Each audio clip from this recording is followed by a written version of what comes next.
record on this. Okay. Hello, boys and girls. Sorry. Hello, guys. My name is Monju.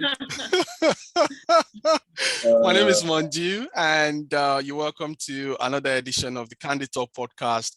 I'm joined by my co-host and my friend, Bane. Bane, do you want to say hi to...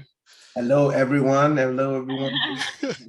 And today we are very lucky to have Mary Olushoga join us. Mary has been on the platform before, but we had to bring her back to really talk about this amazing initiative that she has. So a brief background on Mary's platform and a bio as well. So Mary is the founder of AWPNetwork, and you can get more information by going to AWPNetwork.com.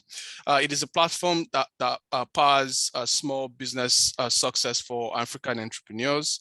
Mary holds a bachelor's degree from Union College in New York. So I'm struggling to pronounce that. So I didn't want to butcher it. It's in New York, and she holds a Master of Science degree from Baruch College, and she served as a public policy fellow at the University of Albany Center for Women in Government and Civil Society. So AWP Network powers small business success for African entrepreneurs by providing training and support. And it is currently the #1 platform for African women entrepreneurs to assist them in building successful businesses. So a few of the initiatives that they've introduced so far. So they organize pitch competitions for young entrepreneurs across Nigeria. They support women farmers through their agribusiness training program, and they help secondary school students in Nigeria to develop business plans and ideas through their dream initiatives. So I'm sure Mary is going to touch on that as well. So what have they sort of done so far? With me expanding on that, so they've organized learning events and seminars. There's if you go on the website, you get more information. There's AWP Taraba, Lagos, AWP New York. They've supported a lot of organizations like Poise Insider, Pearls Africa Foundation, and they featured on a lot of media platforms as well, like The Guardian Nigeria, Huffington Post, BBC, World News, and Women for Africa. So, Mary, welcome to the CandidTalk Podcast. Sorry that took a while. Welcome. Thank you. Thank you so much for inviting me. And I know we've had to reschedule this a couple of times. So glad to see that it's finally able to happen. So thank you for having me. You're welcome. Great stuff. So my first question. Sorry, Bani, go ahead. Sorry, I was just going to say, we thank you for coming. Yes, absolutely. We are very grateful. So my first question to you is, what inspired you to start the AWP initiative? Yeah, so I think I started it in 2012. And really the vision was to shift the narrative in terms of how African women were being talked about in the media. How I know I really made an impact is because shortly after I started the platform, I received so many media interviews. So what was the narrative before? Usually we hear of African women being talked about as like victims, survivors of rape, war, all of that stuff. And so when I started, I began interviewing a lot of my friends who were either relocating back to Nigeria, maybe because they were getting married or they were done with business school here, and they were going on to start their own businesses. And so I began interviewing them, talking about their business. So showcasing African women as innovators, as people who are job creators, as people who are really looking to make an impact within their community. I think that shift, like I said, must have been very impactful, because before it's like, let's raise funds because some women were, victimized somewhere and they're war survivors or whatever it is. And there's this shift that no, African women are actually getting their MBAs and they're going to they're creating jobs and they're doing all these different things. And shortly after I started, I was invited to speak on BBC. BT interviewed me. I think that shift was so impactful. Black Enterprise, I mean, any kind of publication, name it, I've probably been on it. So I was like, oh, wow, I'm really up to something. And then not long after, I received a grant from Oxfam America to basically teach students at Lagos State colleges, model colleges, how to write business plans. And so I worked with a team of people. I collaborated actually with Covenant University's Hope Center. They have like a volunteer center, like an alumni volunteer center, I think they're called. And we worked together. We went to a couple of Lagos State model colleges, the Unity schools. And yeah, we taught them how to write business plans. We gave them some money for their business. They probably gave it to their parents. But I think the goal really was to, work with them to help them think more about starting a business at an earlier age and letting them know that their dreams and their goals were valid. Actually, what's very interesting about that project is that when we did it, the feedback, we saw that a lot of girls were very afraid to pitch. So the men and the boys, because they're teenagers, were more engaged, like, oh, I have this idea, and da da da da. And the young girls were very quiet and timid and shy and didn't want to pitch. And so that project basically helped them with like building confidence and, say, oh, you can actually do it. Come on, you have to encourage them and different things like that. And even as women, I also see that reoccurring, in terms of the confidence building and really helping people get out of the notion of what a typical African woman should be or a Nigerian woman. So I think, yeah, it's been a very exciting journey. I feel like I took a chance on myself because I quit everything I was doing, including a paying job, to do it. The reason why I did that is because as I was being invited to all these places, I didn't want to like start lying and calling off on my job. And I just said, look, I'm just gonna go. I want to go interviews whenever I want. And at that time too, I was getting a lot of awards. I want to be able to travel around without like calling off and lying and claiming someone's grandfather died, every week. How many times can he be resurrected, So yeah, so I just quit and I really did it intensely for about 3 years. And now we've evolved in such a way that I think things are a lot more stable. Wow. Interesting. That's incredible. I was actually going to ask you that question, that how were you able to pull this off, doing this on the side, but I quickly figured out that it must be full time. Yeah. It had to be because you're invited to speak at different places. I mean, I usually post like my speaking engagements online, although I've not been doing so as much. But when I first started, I was like everywhere. The UN, I was in, Brussels, really traveling, and really speaking on behalf of women. And my focus especially is women entrepreneurship, and how that could help, that could basically help transform communities, really help, liberate women from a lot of, experience, sometimes traumatic experiences that they're going through. So really women entrepreneurship is a passion area of mine. Interesting. Really so based on everything you've done and all your incredible milestones, what would you consider to be your biggest challenge so far? I think in terms of challenge, it's complex building something that I feel like people don't really have a full grasp of yet. So if I may, I'm gonna delve into the vendor program, right? We're working on. Okay. So I worked on a research project at Columbia University here in New York, which is an Ivy League school.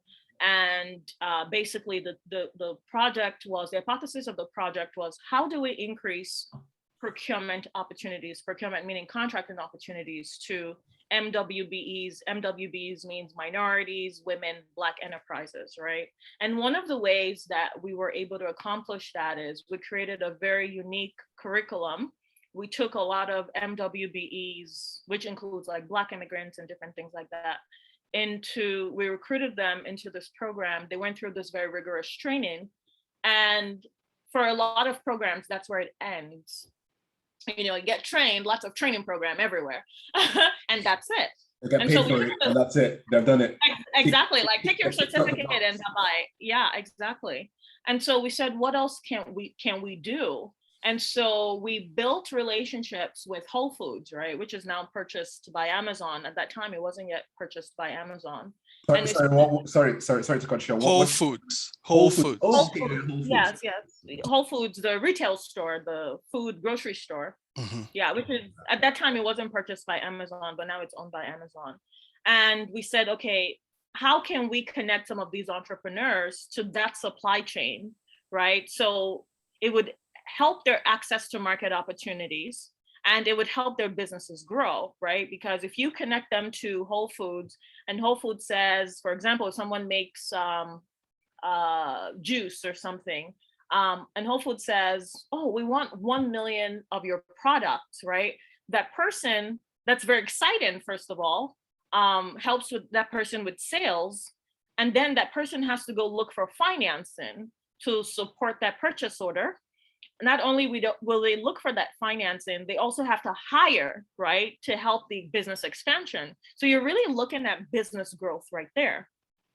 So I was like, wow, this is such a great idea. We saw it happen. We saw some of the challenges including access to financing, right? Just because someone gets a purchase order from a large retail store does not mean that they have their credit or financing in order to be able to fulfill that order, because they may not be able to get access to financing, right? And in very formal spaces like the US, you need good credit, you need to show cash flow, all that things have to fall into place. So there were challenges in that aspect. But anyway, I thought it was a great idea, and I really saw the impact of the program and the initiative of small businesses. So I said, I'm going to do this in Nigeria. So I cold called ShopRite. Don't know anybody there, don't know anything, because people like to say, oh, she uses her connections and contacts. Cold call. Cold call. Wow. And so I write a very amazing email, and I said, I've worked on this, blah, blah, blah, and I want to do this in Nigeria, and you're going to be my founding partner. And they said, yes, we will. And so actually, this was before ShopRite was purchased, right, with the transition. Yeah. And so I reached out to the team in South Africa. The team in South Africa introduced me to the general manager in Nigeria, and everyone was so open to it.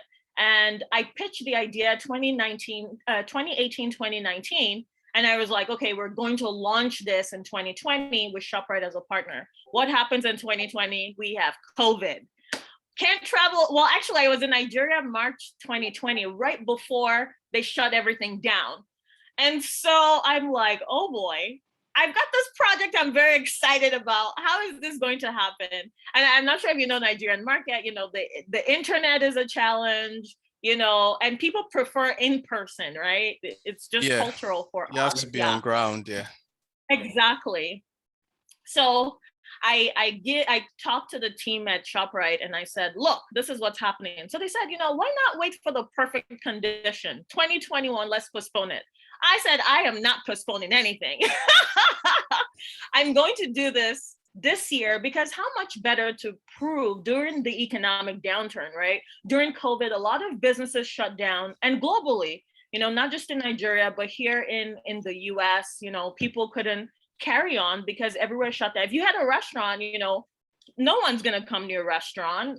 If you had a photography business, who are you taking pictures of? People had wedding business, event planning businesses, a lot of those things really shut down. And so they said to me, which I'm very, very proud of my collaboration with ShopRite Nigeria. And they said, whatever you want to do, we will support you. And so I said, you know what, we're going to make this virtual. So we put out a call for application. We received over 2,500 applicants. Out of that 2,500, I knew I wanted to work with 100 because I didn't know, what was going to happen. It's just project I had done at Columbia that I'm refining to the Nigerian market, and we want to see how it happens.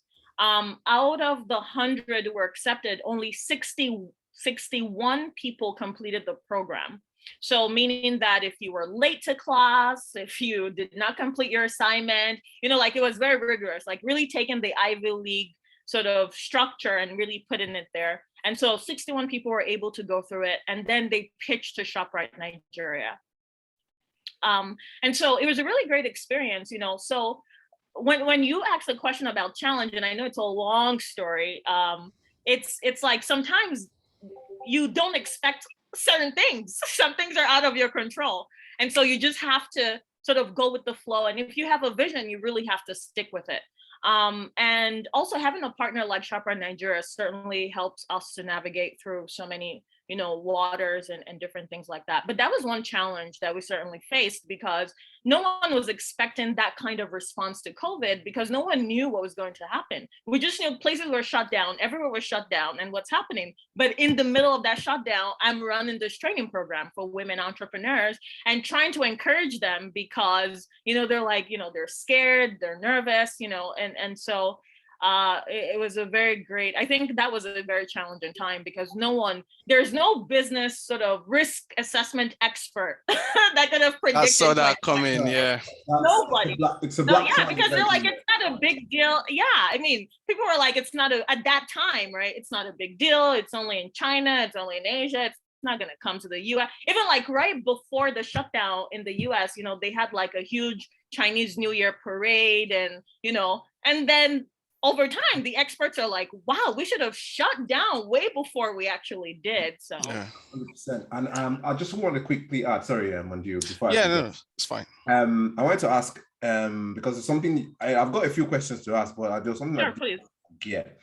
When you mentioned the fact that you had this structure for the 100 people that you that you kind of like trained. Recruited, yeah. Recruited there, basically. So what was it, a classroom-based sort of like training, or, and that's one. And then two was, where was it? Lagos, Abuja, or? Yeah, so we recruited women entrepreneurs. There were a few men in the group, but we recruited the women entrepreneurs from all of Nigeria. So every state in Nigeria, there are people represented from Port Harcourt, Abuja, Lagos, Ekiti, Aba. I mean, think of it. So they all came. So there was sort of like geographical diversity and different things like that. And so all of the training took place on Zoom, right? Because even in Lagos at that time, there are, I think there were restrictions. I think maybe not more than 10 people could be in a room or something, even though weddings and parties still went on. But, Nigerians love their parties. So yeah. But on Zoom, we could have 100 people. And so, yeah. So, I mean, they were actually quite dedicated, because if you know how expensive internet is, they were logged in sometimes for 3 hours, 4 hours, for this training program. Some people dialed in, some people, used the internet, and yeah, but the engagement was very critical. They learned how to pitch. Some people had never put a deck together before, a pitch deck. For some people, it was their first time putting a pitch deck together. After the training program, the most popular feedback is, oh my God, Mary, I've never pitched in my life before. Thank you for the opportunity to pitch. Because a lot of women, they're very like shy, afraid, nervous, timid. Some of them are very successful business women, but when you ask them to, hey, talk about your business, they're like, what are you telling me to do? Cultural. Exactly. It's very cultural. Exactly. You don't pieces of yourself. You don't blow your own trumpet and stuff. Exactly. All those internalized, like cultural nuances. I just wanted to ask. The reason why I asked the question I asked about the training, if I can call it that, is I'm just curious. So how were people coming in late? Like, it's a Zoom. Oh boy! So that's a whole philosophical. That's a whole philosophical. You could. How? Exactly. You could. That's what I always told them. You can put. How many times like people listen to Clubhouse, mute it, and just like they're doing other things, cooking and washing their dishes, and So it led me to a very philosophical question that I actually found myself talking to myself, and I said, there are so many people in Nigeria that are like breathing, they're alive, but they're not alive. They're just there.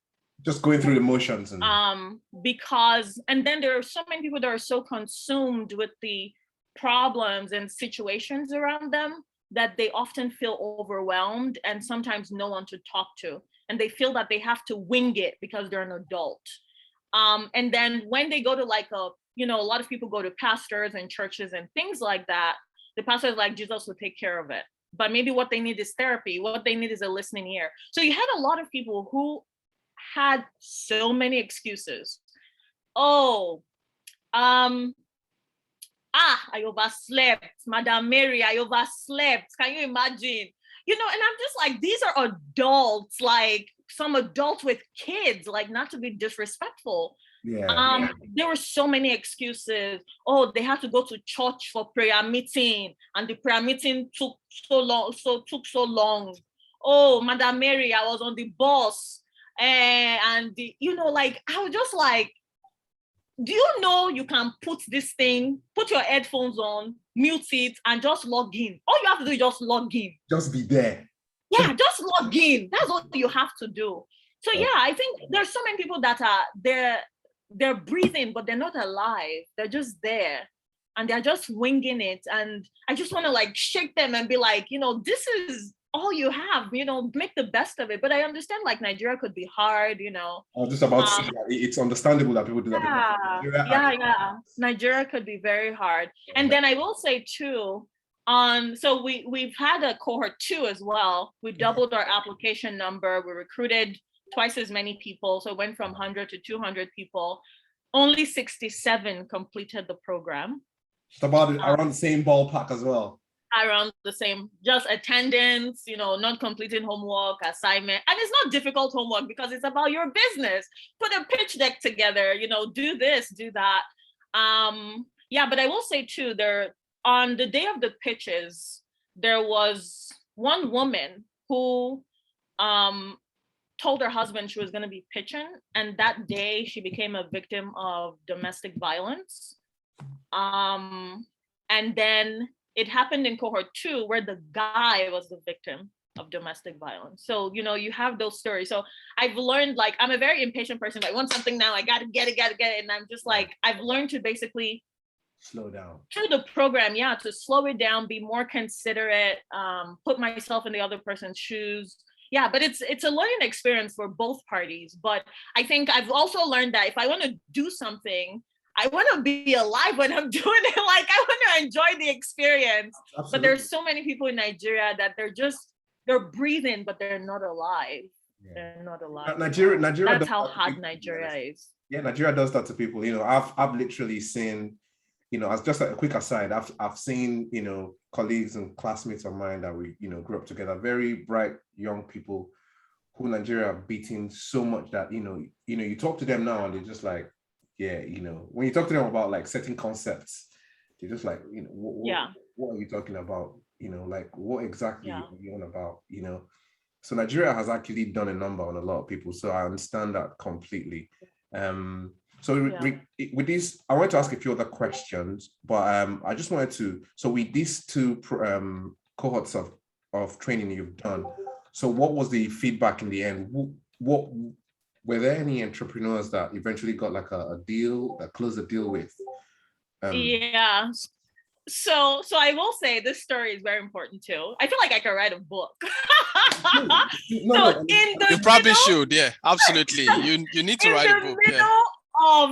So in the middle of the training program, where ShopRite, once again, ShopRite is an amazing partner. I feel like I will forever be grateful to them.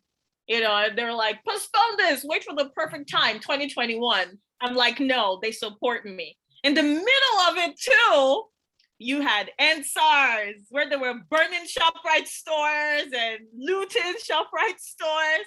And I remember calling, I was like, will the program still continue? I need my women on the shelf. You people should not disgrace me. And even through all, they said to me, we have insurance, you're going to be fine, continue on with the program. Wow. Yeah. Incredible. Yeah. And so we continued. So there's one so far. Now, once again, I should also add this. A lot of people start their businesses sometimes without getting CAC registration, without getting TIN and paying their taxes, or even without NAFDAC numbers. Now, you can't be on the shelf if you don't have those things in order. So we work with them to get the CAC registration, make sure they have their TIN, make sure they pay their taxes. You know, we wait for them for their NAFDAC. So there are a few of them who have those issues. So business formalization is also very crucial as we think through this process. So there's one woman so far, well, two women so far that are on the shelves, one from cohort 1, one from cohort 2. Ebon Feludu, she's coconut, is Jam the Coconut Company. Basically, she started a company on behalf of her 2 sons, and she sells like coconut balls. You know, she fluffs them. She does a very, very lovely product. And then there's another woman who, Badagry Jam, and she makes jam, and she's also on the shelves as well. I come in because I have a great relationship with ShopRite. So if there are any issues, people can always know to reach out to me. And then also, we're building partnership with other stores as well. So we don't want ShopRite to be our only store. And not just that too, you know, going back to the challenges. So in the middle of NSARS, and then as we were doing that one and resolving that, then they said ShopRite was going to be sold. And I was like, well, where? I was waiting for that bit. I was actually waiting for that bit because I knew that, you know, that when you said, whoa, what is going on over here? You know, like, and I remember people were like, they knew about my project, right? Because I advertise on Instablog and everywhere. I try to get, you know, application, and people were asking me, your program has ended today. Your program has ended. There's some people that are very spiteful, like they'll send me links. The ShopRite is no more here. But, you know, wait, hold on, slow down. People were actually being spiteful. No joke. No joke. What? Like, were you stealing their bread? Were you? What? I wasn't doing anything. Just people are people. So anyway, I calmly called ShopRite and I said, look, you guys are going to be sold. What's going on? Don't disgrace me now. And they were like, you know what they told me? You're going to be fine. And so there's this back end story that I know we're being recorded that I don't want to say. Yeah. No, that's fine. Yeah. So maybe when the recording ends, I could tell you guys. But yeah, so I knew why and all of that. So they told me I was going to be fine. Now they've transitioned to the Nigerian investor, which is great. So it's a program. I mean, it's great to really support women. And another thing too I wanted to add is we've not just gone from ShopRite. We have Fresh Ford as a partner, Miniso, Nigeria. We're bringing on Prince Ebano. I think that's what they're called, Prince Ebano supermarkets. Okay, Ebano. Okay, Prince Ebano. Yeah, Prince Ebano supermarkets. Okay. And I know there are 4. So it's Fresh Fort, Miniso, Nigeria, Prince Ebano, and Next Cash and Carry. So Next Cash and Carry we're working with as well. Next Cash and Carry is mostly in Abuja. I'm told that they're like sort of like the Walmart of Nigeria. They're sort of like Walmart operating in Nigeria as Next Cash and Carry. Yeah. So but I think for now they mostly have a store in Abuja. Wow. So we've gone from one partner to, you know, include bringing on 4 more. And we're hoping to do more as well, you know, to include like restaurants and hotels, to keep women part of that sort of like supply chain pipeline, and continue to see how we can do more for small scale manufacturers, because people think about the big brands, right? Even like if you look at who's fundraising now, if you read TechCrunch, it's a lot of, you know, these companies that are connecting Nestle and Unilever to these small and mom pop and, you know, pop shops. Yeah, so it's connecting the big brands to, you know, the smaller everyday person but what about the smaller everyday person who's trying to get their brand name out there and stuff? Who's supporting them? And I think we're filling that gap really nicely, and I'm hoping to do more. In addition to that, we're hoping to build like a qualified database of women vendors. Obviously, be mostly focused on food manufacturers because that's mostly who we have. But we also have some people who do like shea butter and cosmetics as well. I know recently in cohort 2, we have a group of people who are focused on baby products as well. So yeah, so that's like food or like bibs for babies. Oh, okay, like clothing. Wow. Yeah, so like bibs, bibs for baby, and what do they call that thing that babies put in their mouth when they're Mandy, help me out, help us out here, Mandy. To be honest, pacifier, yes. Yeah, the pacifier. Thank you for helping me out. Yeah. After two babies, I forgot. I'm not sure. I'm not sure the missus is gonna be impressed. Don't worry, you're going to get one. I am a hands-on dad. I'm sure you're going to skip. I'm sure you're going to skip this video. You're just going to fast forward when he gets there. Yeah, absolutely. Yeah. This is when my editing skills have to come handy. No, it was Bernard that was speaking. Actually. Exactly. Yeah, that wasn't me. Yeah. And I'll make sure it's just Spotify. Don't do the video, right? So she doesn't see on YouTube. Okay, so Bane, are you done with your questions? No, I've still got a few other questions. So go ahead, please. A few rapid fire questions. So, first of all, what's the organizational structure like? I'm guessing you're in America right now. You're in New York right now. Yes, New York. So how does that work? You're in New York sometimes, and then there is there's a whole operation on ground in Nigeria. So how does that work? So that's one. What's the organizational structure like? That's one. Two, I know you've mentioned twice now. You said when you started, you had a grant from Oxfam America. And one of the projects you did was to speak to teenagers to teach them how to pitch. And I noticed that you mentioned that I noticed that you mentioned that the boys, did it and, were actually very forthcoming, and the girls were a bit, and you've also mentioned twice again that these two cohorts or projects you ran recently had men as well. But when I look at, the name of your organization, it talks about women empowerment. So I'm thinking, so how does it work? Is it something, are you an organization that is focused on women, but also wouldn't turn down if a man or if men actually go through the process? Or is it a case of we just give like a quota, just a number of men are able to come through? So organizational structure, that, and then lastly, do you keep track of your that first class, the teenagers that you spoke to? Do you still have like a relationship? Do you keep like a relationship of, do you still keep up with where they are, what progress they've made in life and stuff like that, to see exactly what impact that first intervention had on them? Those are the three questions I've got. Oh yeah, so in terms of the structure, AWP is a social enterprise, so we apply for a lot of grants. We receive funding from private people. So for example, I'll tell you, there's a project I worked on in northern Nigeria with women farmers. That funding came from someone who I met in London who was from Angola. And he basically, supported that training program, which ran for 4 years, from 2014 to 2018. So we worked with women farmers. So, we receive funding from all types of different sources. AWP is a social enterprise. I have a team of about 25 people who work for me. And I feel like it works because constant communication, definitely, because I'm not always on ground. I either have to go look for money or go figure out, the next collaboration.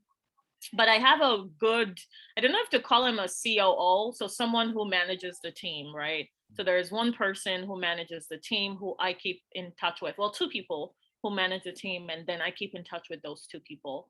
And so that's how I'm able to manage, because I also need the freedom to be able to go out there, fundraise, speak, talk about AWP. If I wasn't out there, you probably wouldn't know of me. If I was busy like in the hands-on, like operations, oh my God, who didn't come to the office today? I wouldn't, be able to talk about the brand. So yes, I'm not always there, but I have people that I rely on, that I trust. Actually, it's interesting because I actually met them working on different projects, and I recruit a lot of my people through uni. So like, for example, the lawyer on the team, I recruited her when she was at Afe Babalola. She applied for one of my pitch competitions, did such a phenomenal job, won the contest. And then I just, we kept in touch. And then now she works on my team. Remy, who's, one of my directors, I met him through Covenant University. We've kept in touch, and, so, I mean, it sort of all works. So that's how that structure works. I hope that answers your question. No, that answers it brilliantly, and it almost answers answers the other one as well, the third question as well.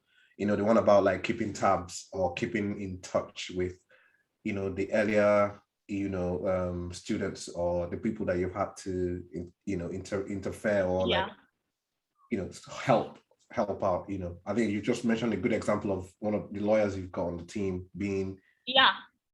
So I mean, it's hard to keep in touch with Maryland people because they're minors. So you don't want to be creepy and be like, hey, I feel like you have to seek permission from the parent. Like, for example, I'll give you a perfect example. So I was interested in finding out like what young people really thought about the lockdown and COVID, right? Because people talk about how COVID, especially in the US, right? You have mental health experts who talk about how the isolation of COVID has affected not just young people, but adults as well. Right. And I'm not sure if people are asking that question in Nigeria, right? Because people are supposed to be okay. If you're not okay, go to church or go to the mosque and figure it out. And so I held an essay competition recently on, I want young girls, and it was done in collaboration with Guardian Nigeria. And right. I said, I want young girls to tell us here at AWP how they felt during COVID. And we actually had a winner. I would love to publish her essay. I think it should be published in Guardian soon, but she was interviewed actually by Guardian and featured in Guardian Nigeria. And her essay was beautifully written because she said, I miss talking with my friends. I miss, fighting with my friends and making up again. And then there were so many people who talked about like, either their parents didn't have internet at home, and even when they were home, the parents were always sending them on errands during school hours. So, during those school hours, if they were in school, they'll be focused on school. Yeah. But now that they're home, hey, go and bring me the remote, go and do this, go and collect change, and really the impact of COVID, on their mental health as a young girl.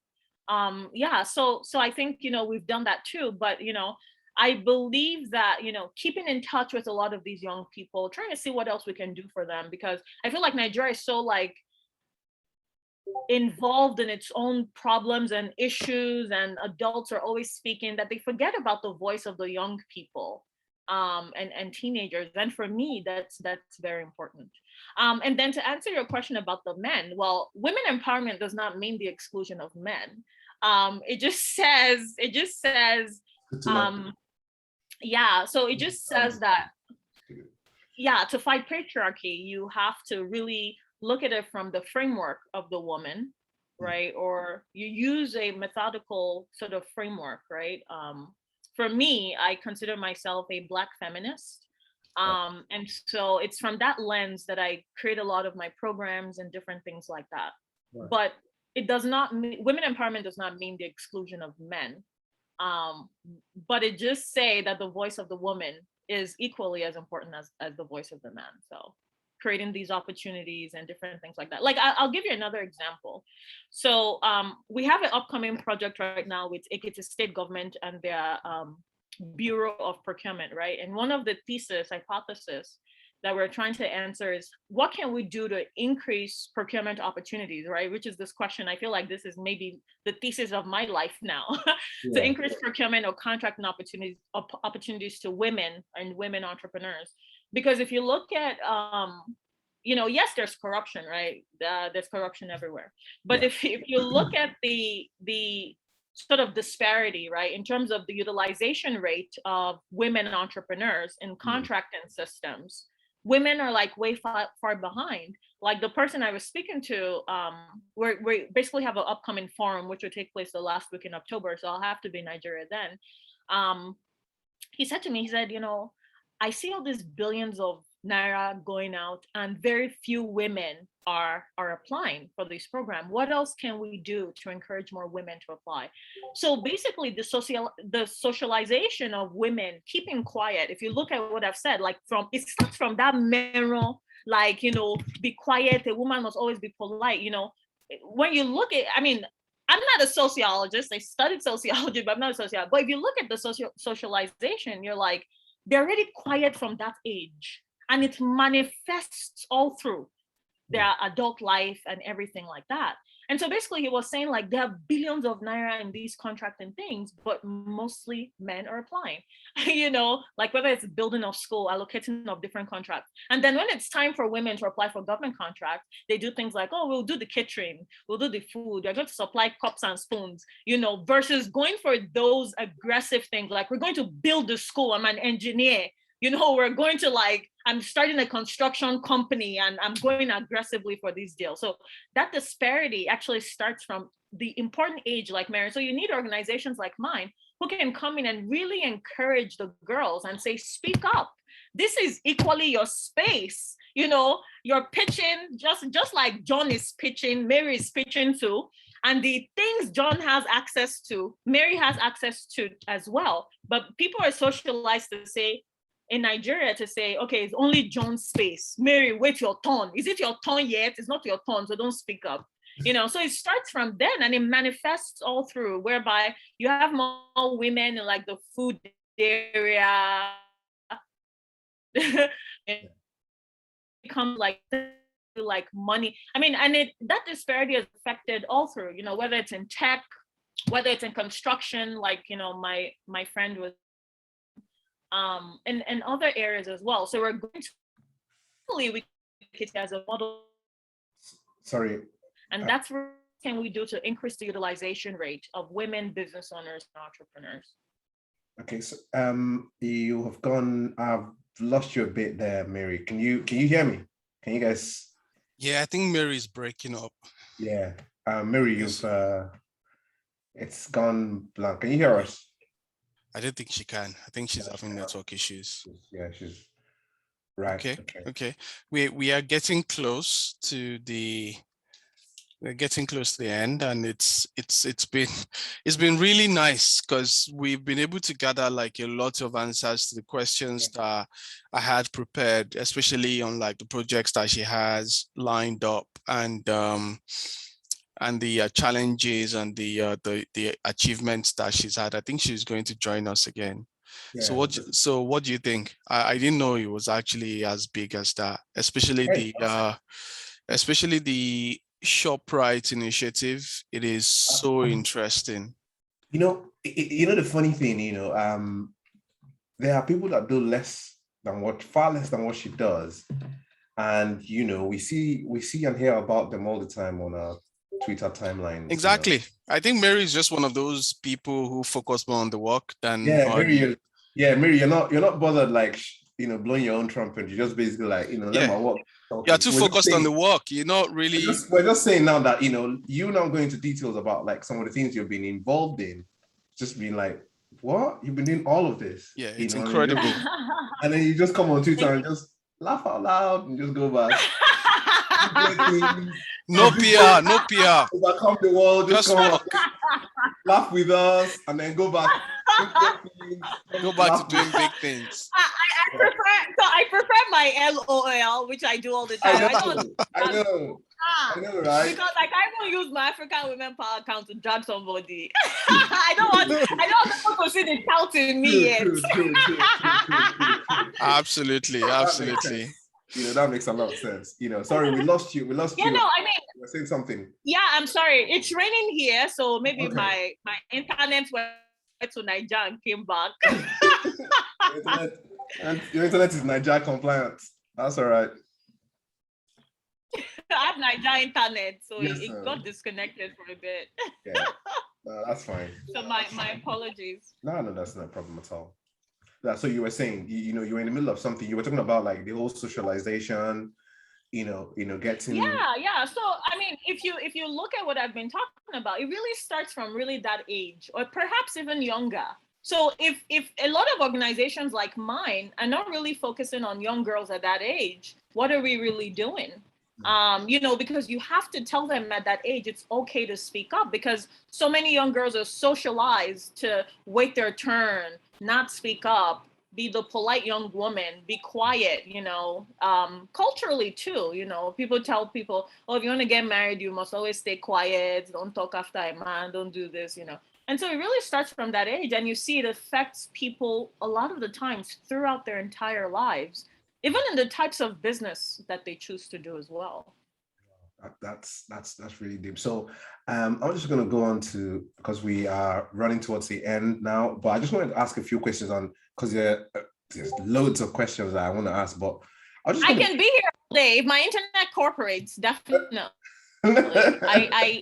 It's scheduled for you guys. You guys will just have to do the editing, because I can keep talking and talking and talking. That's fine. That is very good to know. But I was just going to say, right? So what are the push, because I'm sure you've had a lot of pushback. So what are the cultural pushback that you get? I'm talking about like it, not just from men or society, but even from the women, because sometimes it's okay when you say, you're fighting patriarchy. Obviously, men are are the major players in that. But then when you have to now fight it in your fellow women, and stuff like that, and other people anyway, in general, people that you think should be on your side, how how have you been able, when have you encountered that? I'm guessing you have. And how have you been able to deal with that, practically? How have you been able to overcome, get those people on your side, or have you just found a workaround or stuff like that? Yeah, so I think for me, my goal is to always create allies, whether you're a male, you're a female. It's my dream to be a politician at some point. So whether in Nigeria and the US, I would love to be in public office. So, I mean, creating allyship is very important. So even if there's pushback, I always say, okay, what else could I have done better? So, I mean, to be honest with you, there'll always be pushback. Life is not fair. But my goal is to always create an ally, to always go in saying, okay, how can I put this person on my side? That's how I go in. Because for women empowerment issues or concerns will always be sort of a win-win, regardless of who it is or what it is. It'll always be, you can't support women empowerment and you're thinking of it in a negative way. It doesn't work that way, at least real women empowerment, right? So it will always be a win-win. You support it, there's this thing that says if you support a woman, you support the entire village, because women usually go back to help their communities, help their families, their brothers or sisters, and say, So I don't think I've experienced pushback in that sense, because I always try to have the perspective of how can this person be my ally? And I always look for allies everywhere that I go. That is, you're truly on your way to becoming a politician. I hope so. already covering up the basics, right? Exactly. There's nobody that can tell me, oh, what have you done? I'll be like, excuse me? All the nuances have been taken care of. You have just you're just using this. That's great. That's a good answer, because I think a lot of the times, one of the things that I see is that, I see a lot is that when people think that when you are for something, when you're fighting for something, you have to be against, you have to be against, another thing. What I'm saying in essence is that I think your approach is more, I'm not against, I'm for this, rather than being against. And it seems like it's the same thing, right? But it isn't. People can just be negative and just say, you know what, I am anti this, so and so, and just stop there. But the real work is actually being pro standing for something, isn't it? That's where the real work is. So yeah, that's absolutely massive. Like how do you how has COVID, I was going to ask how COVID has affected your business in terms of, I know you've explained it in terms of, the cohorts and stuff like that. You've been able to work remotely and stuff like that. How about from the funding side of things? How have you been able to have those conversations? How have you justified carrying on in the middle of a pandemic where funds were being, I'm guessing, diverted to, like more, how do I put it, more urgent needs that that COVID brought on.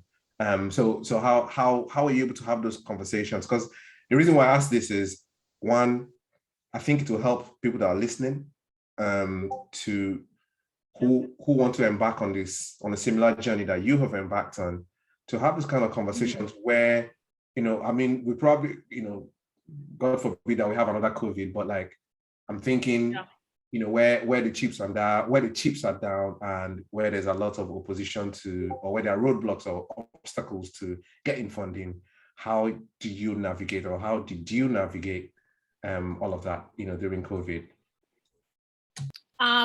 If it's okay to brag, we made just as much money. I even signed a partnership deal with EcoBank.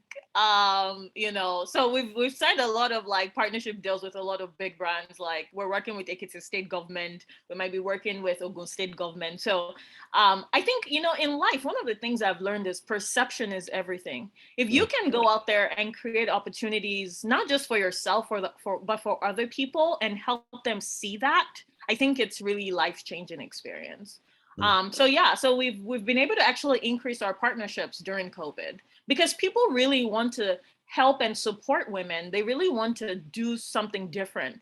And how much more supporting women entrepreneurs, people who have customers, people who are transacting businesses, so it's different, but yeah, we actually have grown significantly during COVID. Wow. So I'm curious. I'm curious. So what were those conversations like? I mean, you don't have to go into detail. The reason I'm asking this is, so what were those conversations like? Because especially with like when you're having conversations with government, thinking of alleviating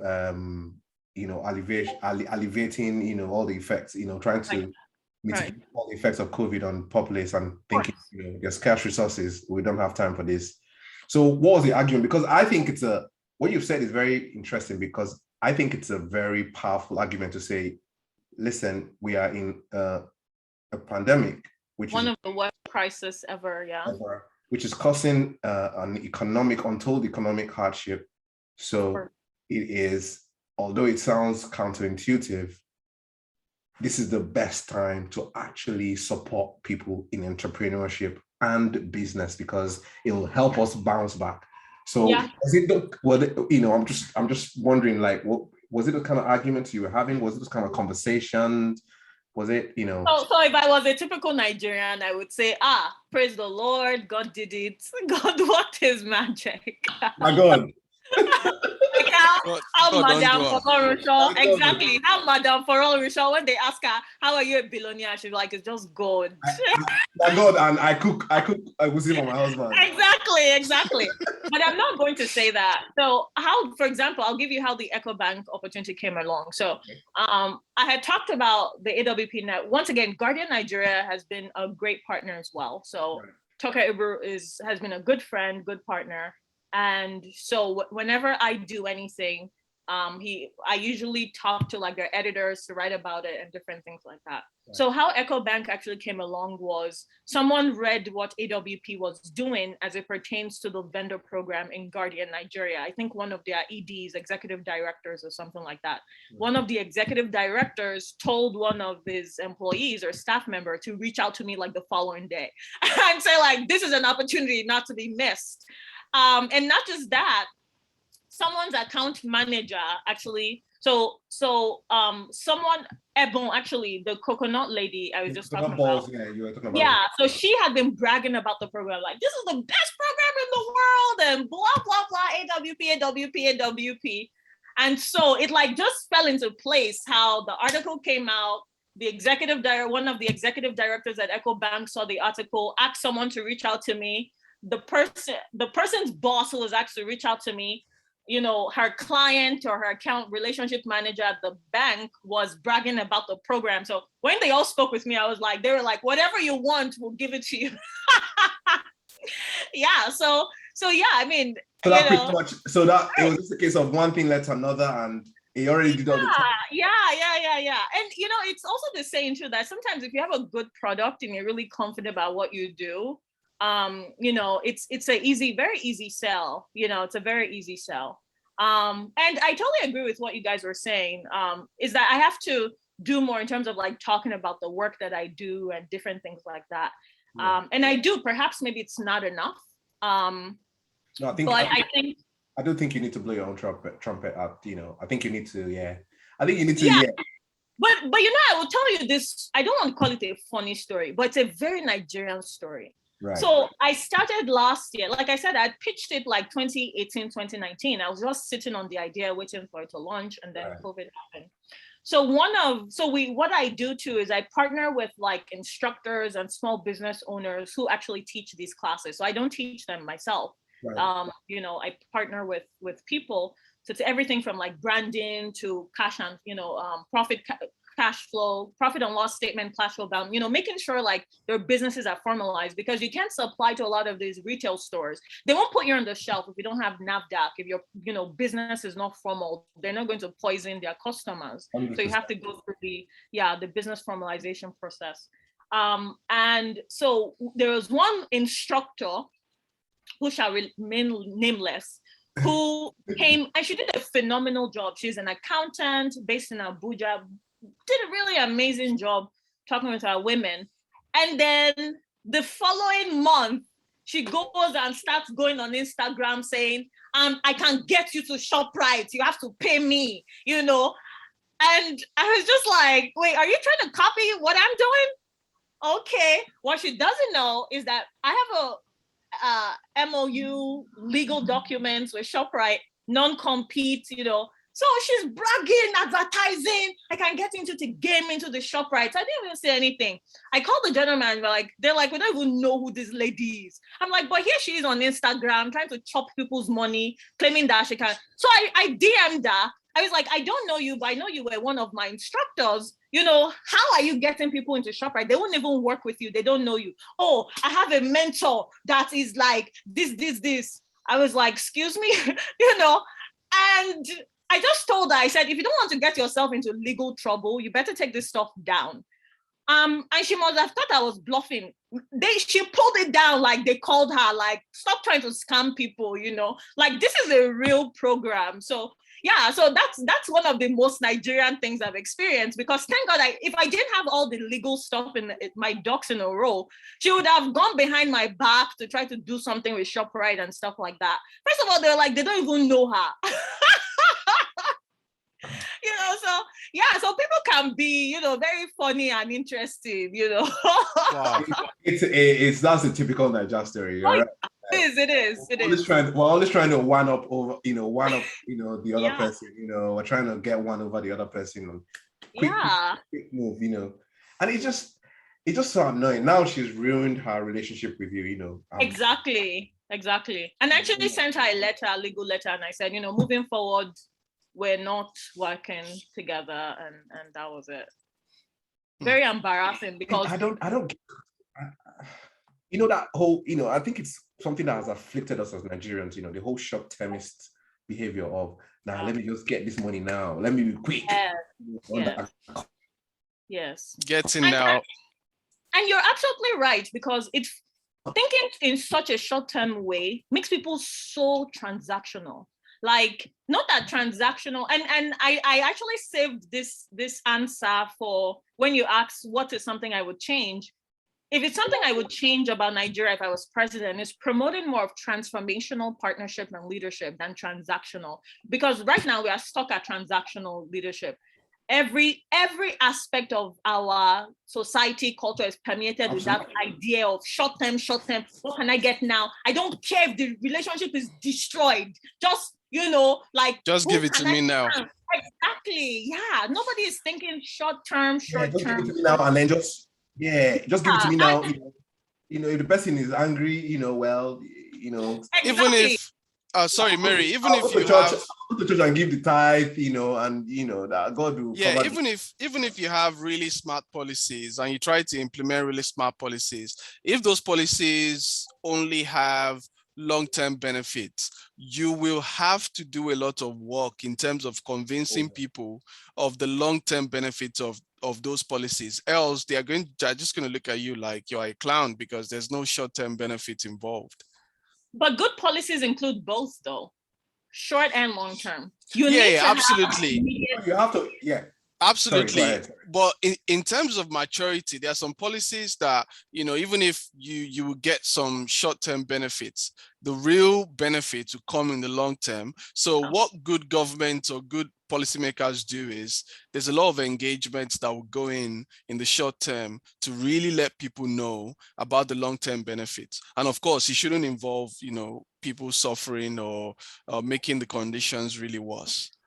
So I think we've sort of gotten into the government question. So Bane, do you want to ask the question? Because we're almost... So can you actually say that again? So basically, you're the president today. What is, two questions. You're the president today.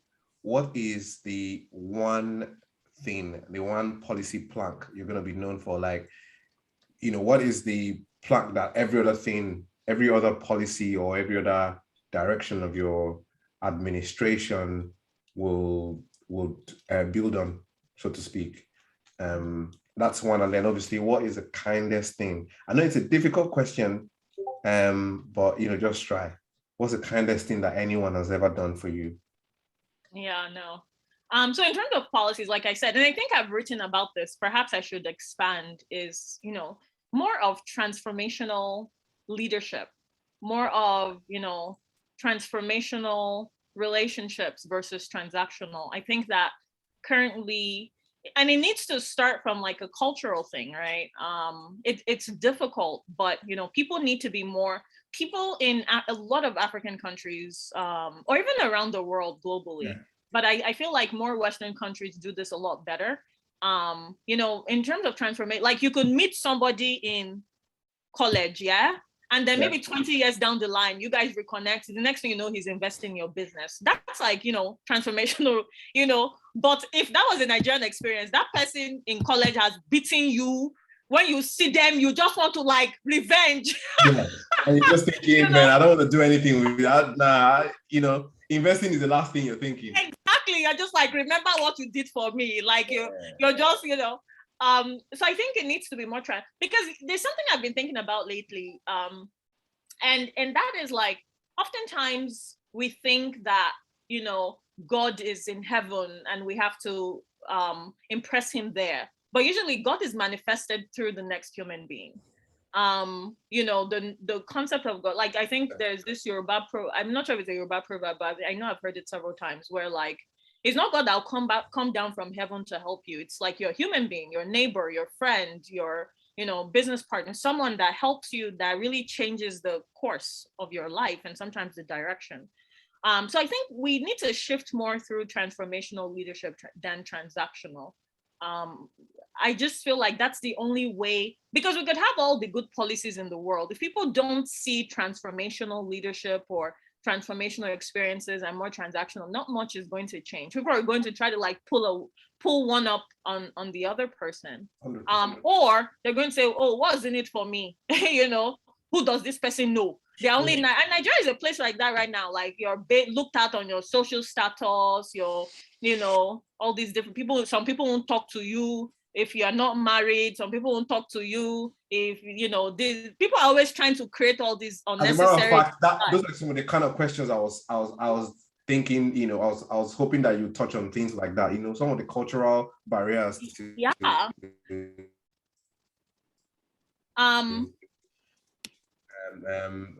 Doing business in Nigeria, young people who actually pretend to be married to get, it's a real thing. It's a real thing. Yeah. So, all right. Yeah. Okay. Yeah, carry on, carry on. Are you done on the You're actually breaking up, Bane. as Bane, you're president? breaking up. Okay, I thought it was my internet. I was like, oh, No, my no, no. internet. He finally switched to Glow. So that's where we are seeing the effect now. Am I? Is it okay now? You have to switch back to O2 or something. Am I back? Yes, Yeah. I think it's better now. Yes. Okay. It's better now. So we have one more question, right? Then I have one last question for Mary before we go. Oh yeah, sure. In terms of what someone nice has done for me, I feel like, to be honest with you, I feel like so many people, so many strangers, not just people, have done really amazing things for me at different times in my life. Like I remember, there's one story, for example, that sticks with me. I remember there was one time when I was in college, in uni, I went somewhere to sing, like I sing, right? So someone had invited me to sing and to perform in their open house. I think that's what they call it, open house. Open mic. And I sang. Open mic. Yeah, open mic, exactly, open mic. And I sang, but I was so naive. I should have requested for different things, like I need a taxi, someone has to take me back because I didn't have a car then. But anyway, I stayed there. I wasn't thinking about the repercussion, like, oh, I need to get back to my campus, which was like 45 minutes away. I stayed there. I partied with them and everything. And then it was time to go home. All the cab companies were closed. And I was like, oh, darn it. Like, and it's like 2 a.m. What? So there's New York? Yeah, this in the US, yeah. Okay. Upstate New York. Yeah, Okay. upstate. So I'm like, oh my goodness, how am I supposed to get home? Well, get back to my dorm. So I begin to like panic, and someone's name just flashed in my mind. And so I called this person, and she was sleeping, and I didn't even tell her where I was. And I just said, I need you to come pick me up right now. And she showed up she showed up right there and then. She always sticks out to me that, like, angels exist. And she didn't ask me questions, like if I called like a family or whatever, they'd be like, what were you doing there? Why didn't you plan? What do you mean? How will you be going here? What do you, all the whole, this person did not even ask a question. She's just like, this is why we sent you to come on. Yeah, she was like, where are you? I was like, I'm here, but I didn't think of the taxi. She was like, oh yeah, I'll be there. And she came in her pajamas, actually, and she picked me up. No, I don't think I can ever forget that experience. Listen, I can relate to that. Even as a guy, being stuck, like imagine living in London. I've not lived in New York, so I can't relate. But imagine I live in London and then, being stuck outside of London and having to get back into London. I can completely, because I've been in that situation before. I actually have. Just before COVID, actually, I was working around London, and I was staying on the outskirts of London. Yeah. So, and there were nights where, I've been in London, and then it's breaking up again. The only good thing was I could get. Oh, am I breaking up? Yeah, try again. Is it okay now? Yeah, try again. Hi, can you? No, it's still breaking up. No. It's still breaking up. Is it still breaking up? Yeah, I think it's better now. Yeah, carry on. Okay. No, I'm just saying that.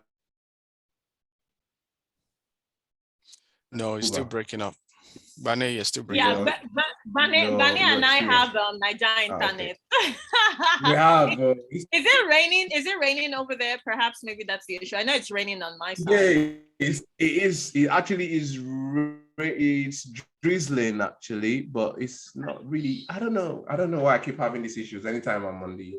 But anyway, my story is not important. Yeah. No, it is important.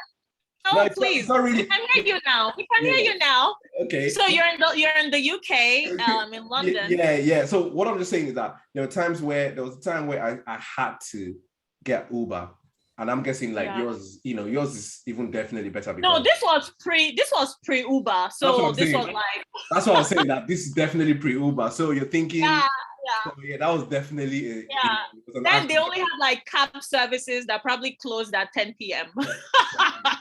So I can relate to that. I can pre-Uber. absolutely. I think this must be like maybe 0304 perhaps. Wow. Yeah, it's been a while. Yeah. I can relate to that. I can definitely relate to that. Wow. Okay. Yep. That's good. I mean, there are many more stories. Like some teachers in school have been very kind. Really. I mean, I believe angels exist in human form, and like I always say, like perhaps maybe more Nigerians would be kinder and nicer to each other if they understand that. Look, God does not just exist in heaven, but He exists in your neighbor right next to you. So absolutely. They're always looking up like, but their neighbor next to them, they are treating them like crap. And exactly. There's a reason why that happens. It's because of the why? Yeah, it's because of, in my opinion, I could be wrong. Let me not say it authoritatively as though I've figured it out. But I think it's because where there's poverty, people tend to turn to God. So our religiosity is not really heartfelt. So it's going through the motions. It's actually people looking up to God to save them because they really are hopeless and helpless, right? They're powerless. And so in a way, that informs the selfish streak that we have as Nigerians, where that's why you hear it's not unusual to hear Nigerians say things like, you hear an accident happen, or there was a plane crash or some disaster, and people will be saying, it will not come near my family in Jesus' name. It will, and things like that. That is our default reaction. Yeah. Like that. This, that existentialist way of living, like, it's just me, I just need that covering, because the Nigerian state has failed us. Nigerian state actively harms us. I was saying the other day, just being a Nigerian is an act of defiance. Yeah. Existing and living in Nigeria. So it's like, actually why are you doing well? Why are you young and doing well? Remember when we had architect Bankole and how the government to cut them down? The artisans, young men in Abuja who were jobless and have put themselves to work, informally as artisans. You come without warning and you destroy their only source of income, and you do not expect that there won't be an increase in crime. It doesn't make sense. The government crushes and crushes people every day. So you now have this, people now transfer everything. We've not decided, well, there's nothing we can do. Only God. It's only God that we can serve. So that's why the typical Nigerian is, every man for themselves and God for each and everyone as well. Not even God for us all, though. God for me. So it's that's our coping mechanism. As a matter of fact, religion in Nigeria is a coping mechanism. It is. And a lot of people, even as it pertains to religion and spirituality, a lot of people are more involved in like performance religiosity versus, the genuine heart, transformation, transformation. No, you're absolutely spot on. Wow. Yeah. Like once I run for office, my slogan is going to be a transformative Nigeria. And I'm voting for you. You have my vote already. You have my vote. Let's go. You have my vote already. Listen, this is time for change. This is I'm change. Let's not use that word change, because that word has become very sensitive. We'll find another word. Transformative, yes. Yes. Okay, so Mary, before we wrap up, can you just tell us about how people can, anyone listening who is interested in hearing more information or getting more information about the initiatives and the exciting projects that you have lined up, what information do you have for them? How can they find you? How can they reach out to the platform? Twitter or Facebook. Exactly. Absolutely. Thank you very much. Once again, thank you so much to Bane and Manju. Thank you so much for inviting me here. People can certainly reach out to me, www.awpnetwork.com. Mary at AWPNetwork.com. Certainly on Twitter, Afric Women Power. We also have AWP Vendor on Twitter as well. We're also on Instagram, AWP Vendor on Instagram, Afric Women Power on Instagram as well. We're also on Facebook. I'm on LinkedIn personally, Mary Olushoga. So yeah, very accessible. People are always reaching out to us with all types of requests. Yeah, really focused on, what can we continue to do to support women entrepreneurs? Because I feel like, Africa will reach more of a transformative change once we begin getting serious about helping and supporting women. And I feel like that's one of my life purpose. So anything Excellent. it takes. Excellent. Thank you very much, Mary. Bani, do you have any final comments? No. This has been an education. Yes, absolutely. Honestly, on the serious note, it's been an eye opener. I actually, didn't know the level, the level that you were, this work had gone to, and that's why I'm going to say you need to make more noise on Twitter. Make more noise, yeah. and that's why, why just we casually do this. laugh out loud and just go back and do great things. Let us know the great things you are doing. Let's know, yes. And that's one of the reasons we do this, to get people to come on and really talk about what they do and break it down to like the man on the street to really understand, and they can actually relate to it. So it's really, really important. So thank you very much. And thanks for everyone watching or listening, and thanks to Bane as well for co-hosting. All right. Thank you, Bane. Cheers, guys. Catch you Bye. later. Have a great Bye, everyone.